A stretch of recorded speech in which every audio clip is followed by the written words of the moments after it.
Today on CityCast Chicago, writer and professor Zay Dorn was born underground. That's because his parents were on the run from the FBI.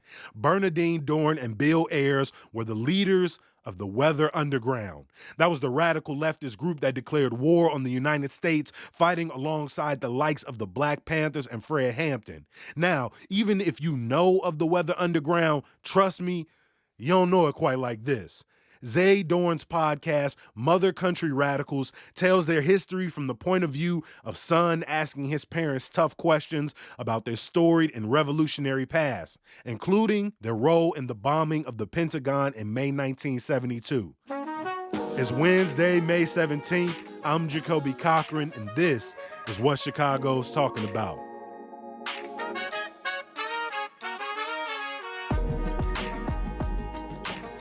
Zay, welcome back to CityCast Chicago. Thanks, Cody. Thanks for having me.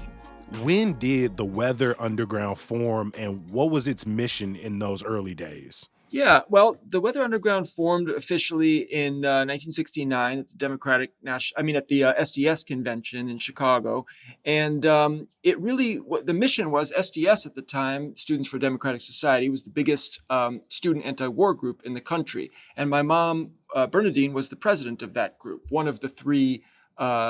National secretaries, they called them, and but there was internal dissension within the group. There was a lot of fighting about which way to go. How the war had been going on, the Vietnam War had been going on for a long time.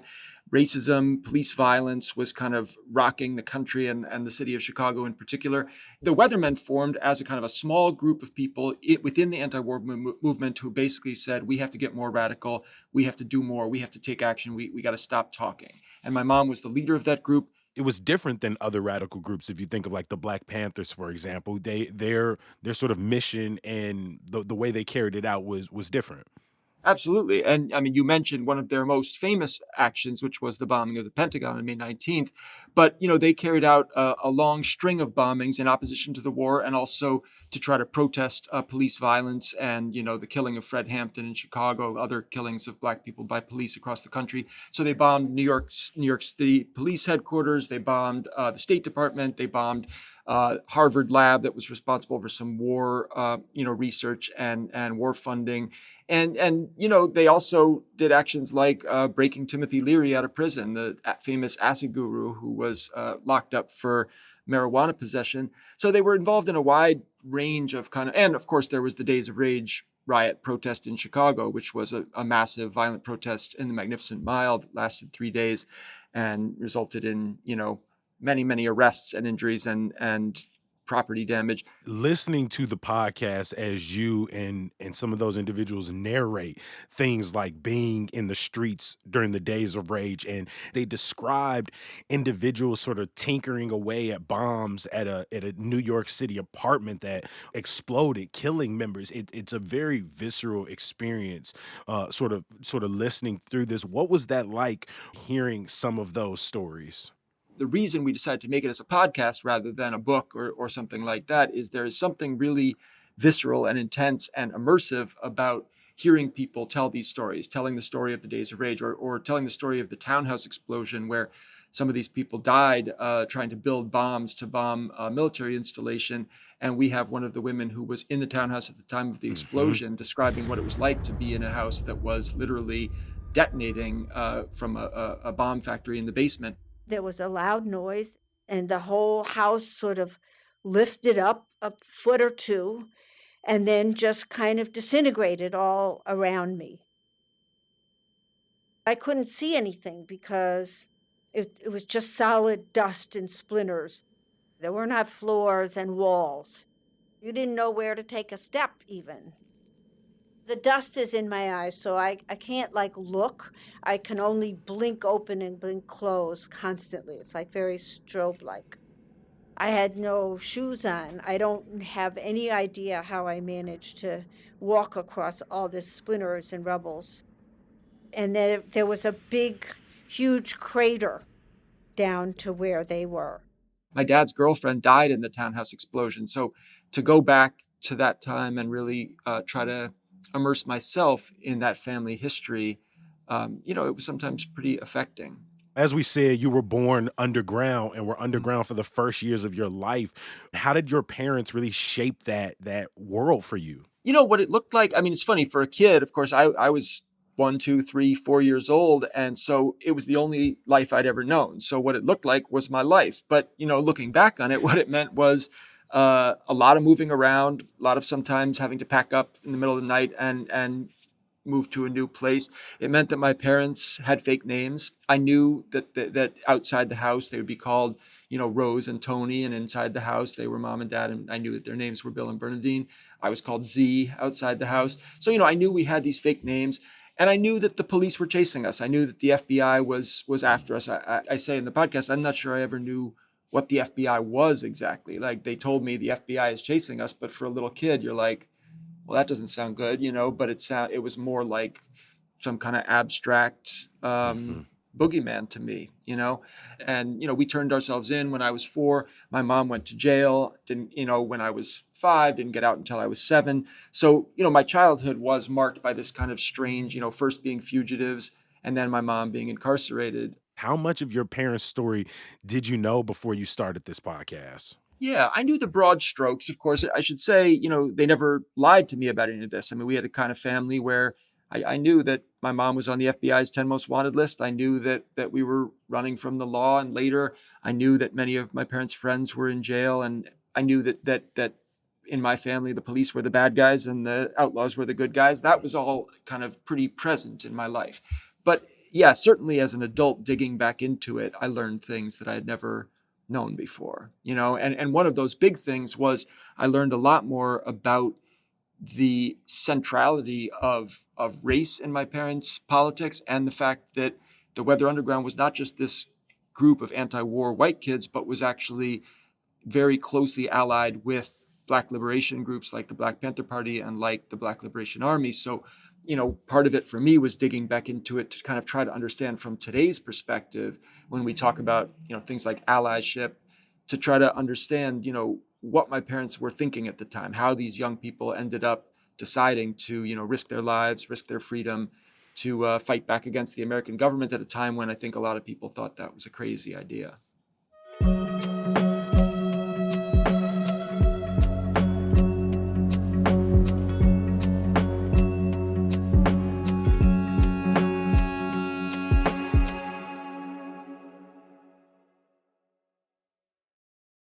In doing this podcast and interviewing your parents and their comrades and friends, what were some of the most significant things you learned for the first time? I think one of the most significant things, I was making the show during the pandemic in kind of 2000, 2020, 2021. And, one of the things that was so, I don't know, it just jumped out at me for obvious reasons is that I was talking to all these radicals, white and black radicals, my parents, members of the Weather Underground, but also members of the Black Liberation Army like Jamal Joseph and Sekou Odinga. And, I'd be talking to them about what had initially radicalized them. And so many of them would tell a story of a black man being killed by police in America, whether that was Fred Hampton in 1970 or this 10-year-old boy, Clifford Glover, in Queens in 1974. So for so many of these young people, those were the moments that had kind of first radicalized them. And that was just something I'd never understood before. And while I was making the show, while I was interviewing these people, George Floyd was killed. We had this kind of massive uprising on the streets of America. And it just started to feel like, yeah, there's a real, I don't know, a real synchronicity, a historical rhyme happening where we're starting to see again this same scourge of racism and of police violence that we have not gotten rid of in this country, but that's radicalizing another generation of people. And I thought that was an important and interesting lesson from this history. In addition to your parents' reaction to right the continued lynching on national television of Yeah. black people by police officers, what is their response to seeing just how much, particularly in like Chicago, young organizers and activists are continuing to move forward in terms of marches for black liberation? Yeah, you can imagine they are thrilled by the kind of, I think they feel, that their generation tried really hard to end some of these problems, to end war, to end imperialism, to end racism. And obviously that didn't happen. But, you know, I think they also feel that they were one small part of a generations of struggle that have been happening. And I think for them, it's really inspiring to see a new generation kind of pick up that torch and say, like, we're learning from history, but we're also going to try to do it better. And we're going to keep on fighting until this is a better country and until some of these problems have actually been addressed. So, and my parents are still out there, they're 80 years old and they're still out there marching in the BLM protests. And, they're there when, there's protests against the killing of Laquan McDonald. I mean, they're lifelong activists and they're still doing this stuff. So, yeah, I think they're really inspired by what's going on in Chicago. Were there any topics off limits for them? How did your parents react to those, maybe those pressing questions? Yeah, well, that was something I was very aware of when I was doing it. So, we had some ground rules. Basically, I told them I was going to ask whatever I was going to ask, and that I was going to press them if they didn't, if I felt like they weren't being honest, or if I felt like they were missing something. But that, also, if they had to say they couldn't talk about something, they could say they wouldn't talk about something.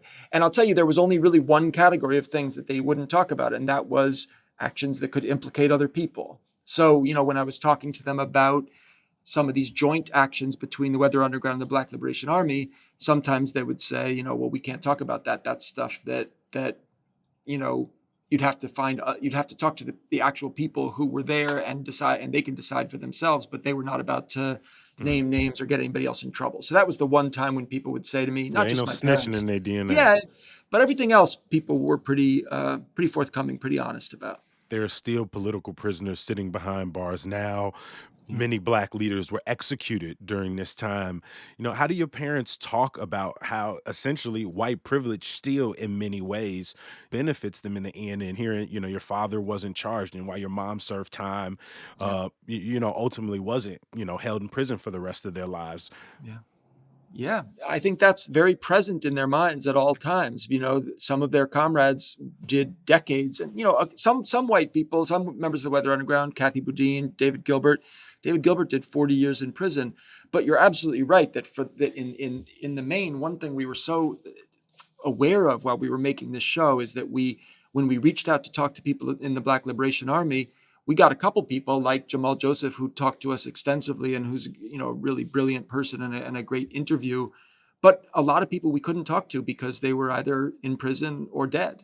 And so it was just very vivid that a lot of the white activists, as hard as they had tried to, escape their white privilege or put aside their white privilege and be good allies, be good comrades, you're right. They ultimately in America, there's no escaping white privilege. It's just part of the fabric of our society. So, it's true that the Black activists of the time, people like Fred Hampton, people like Assata Shakur, paid a much heavier price.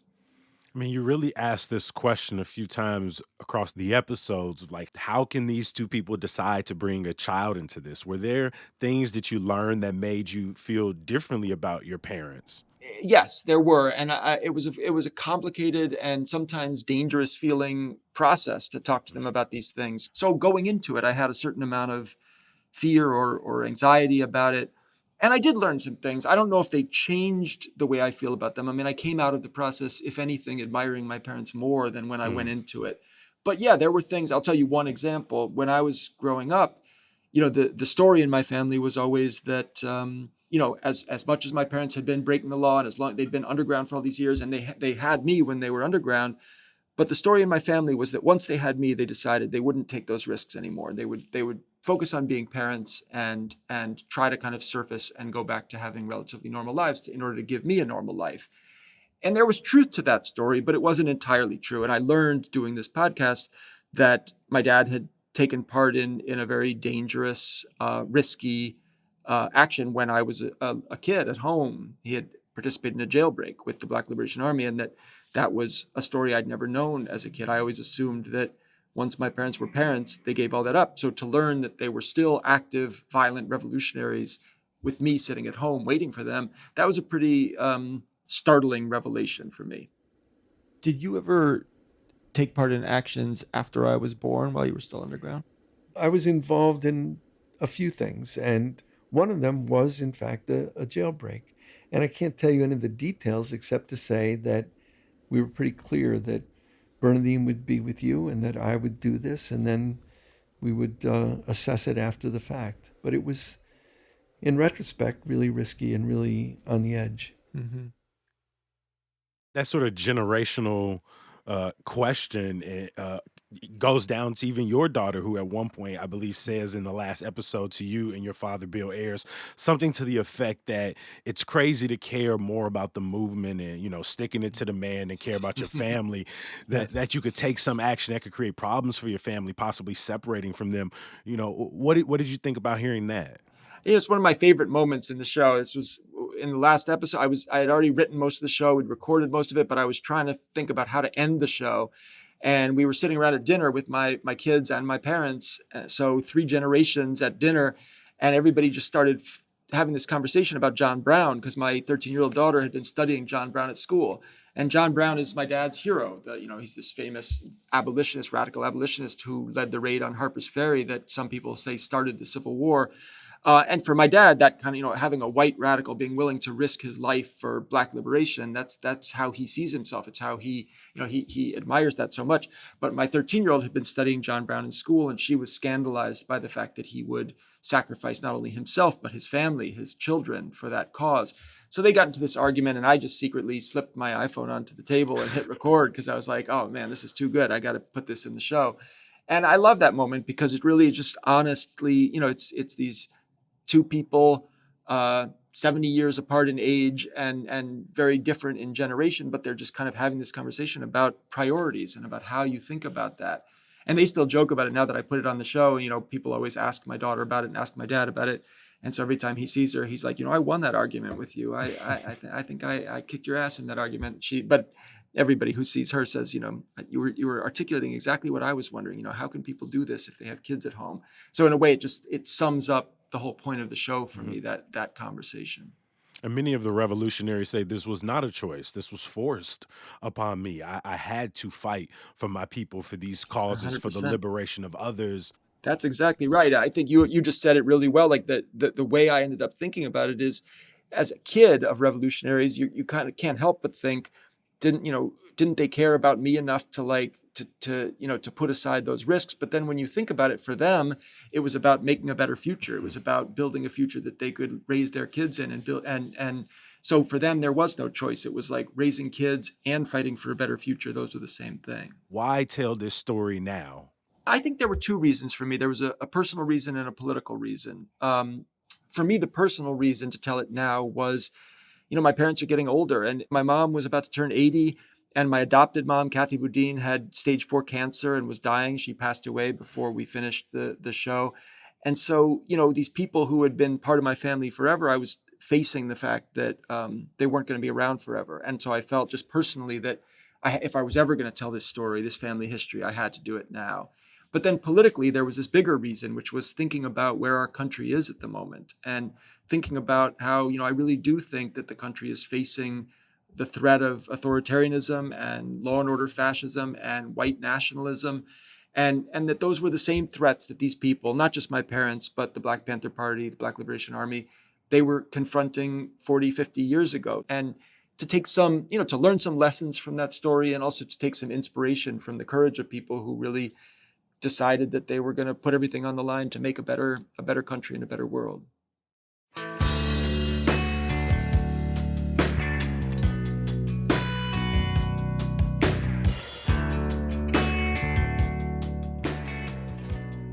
Zay Dorn is a writer, professor, and the creator of the podcast Mother Country Radicals. Zay, thank you for coming back to CityCast Chicago. Thank you, Jacoby. It's always a pleasure.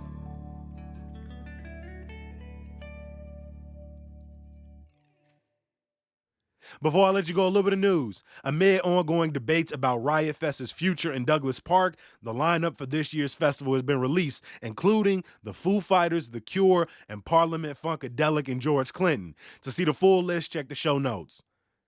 Registration for the city's free summer bike lessons for adults and kids is open now. The Learn to Ride program is for everybody, whether you've never ridden a bike or want to learn how to better navigate city streets. Of course, I got a link for you.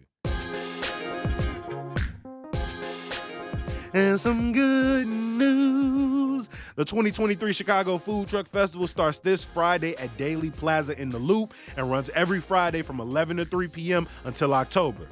As always, we appreciate you for listening. Make sure you're following along our daily newsletter, Hey Chicago, at chicago.citycast.fm. I'm here bright and early tomorrow. I'll talk to you then. Peace. Is there a story behind the title, Mother Country Radicals? Yeah, Mother Country Radicals is what Fred Hampton and the Black Panthers called the Weather Underground and white activists who were on their side. The idea was, there's radicals elsewhere in the world. There's radicals, in Vietnam. There's radicals in Algeria. But you white activists here in America, you're Mother Country radicals. You're here in the Mother Country, and so you have a special responsibility to fight back against, against the American military machine and against American racism.